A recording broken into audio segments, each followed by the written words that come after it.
This is a hands-on demo to see how to rename an Amazon Linux to EC2 instance.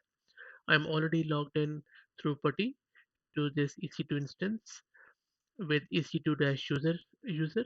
So now let's begin as how to rename this Amazon Linux to instance from the operating system. The first step would be to use host name ctl command to see what is the existing current name. As you can see, the static host name here is myserver.test.com.au, and this command also displays a lot of other information like what is operating system, kernel architecture, and so on. You can use a simple hostname command to see the existing server name too at the OS level. So once that's done, let's now change the host name of this Amazon Linux to EC2 instance. For that, the command would be hostnamectl set dash hostname, and let's call it newserver.test.com.au. Press enter and it should have changed it, but let's also put it in our local hosts file. So sudo etc hosts is the file name and I'm using vi editor. Press enter here, and as you can see we have the entry for our previous server. So let's change it. I'm in this vi editor, so I'm pressing I so that I could insert or edit this file. So I remove server name, I'm replacing it with new server, and also then replace the fully qualified name newserver.test.com.au. Once that's done, press escape colon WQ. So write and quit. That's done. Let's quickly get this file to see if it made the change or not. It did, so which is fine.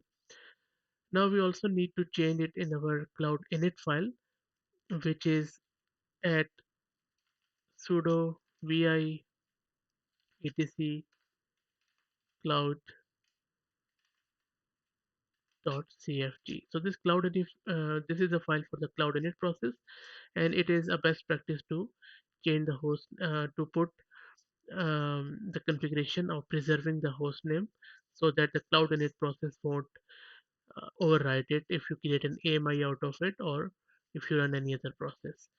So again, use the VI editor to open up this cloud init configuration file. Go to the very last of this file. I'm already at the very last. If you if you're at the first line and if you want to go to the last line of VI editor, then use capital G and then dollar sign. Capital G would brought you to the last line of this editor, and dollar sign would bring you to the end of this line um, of the last line. Okay, cool.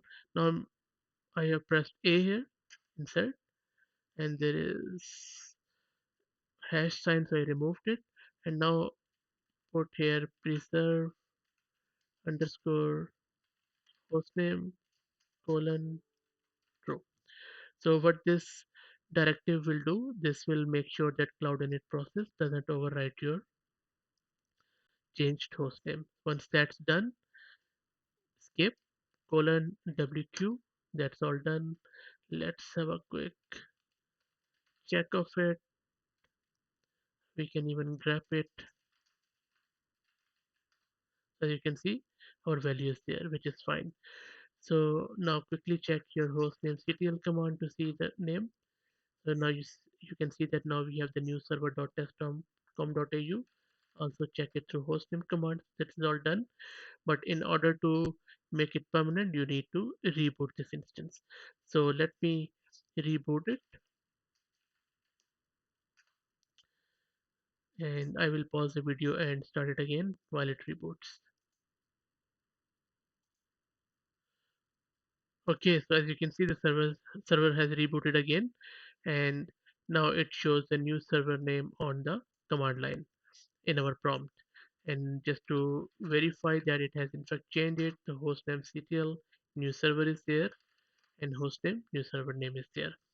So that's all there is to it to rename um, our server in Amazon Linux 2.